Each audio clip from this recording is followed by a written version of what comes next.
Adakah lepas ni pakcik akan ambil tindakan terhadap Kementerian Belia dan Sukan ke ataupun kerajaan ke kerana anak pakcik terlibat dalam kemalangan ni?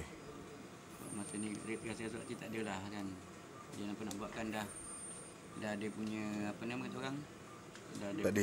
Tak ada. Kalau dia tak ada sini pun mungkin tempat lain kan. Tapi anak pakcik memang minat suka motor. Dia memang baik motor pun, kereta pun memang dia pergi. Memang dia minat. Memang minat. Jadi saya nak cakap pun tak boleh kan. Dia ni kita cakap pun tak cakap pun dia buat juga kan. Itu pulang pada dia lah kan. Tapi kalau dia rasa serik saya pula kan. Banyak sebab sudi hadir tengok apa yang terjadi dekat anak saya kan. Dan saya ucapkan ribuan terima kasih.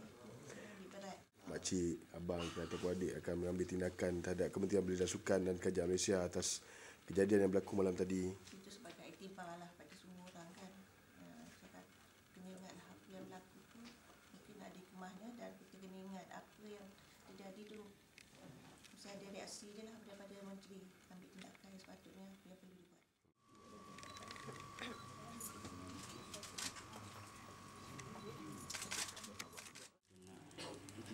Pun kita tak boleh, itu kejadian kita pun tak boleh elakkan kan.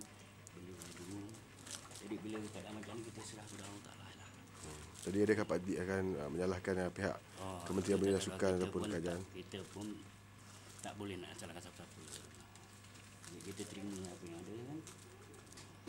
Benda ni pun kita tak minta. Jadi dengan kunjungan menteri tadi memberikan satu harapan buat pakcik lah jika ada selepas ni. Bangga pakcik keadaan sanggup menteri dapat tengok keadaan anak saya macam ni, ambil berat tentang saya yang keadaan macam ni kan. Itulah menteri yang bertanggungjawab.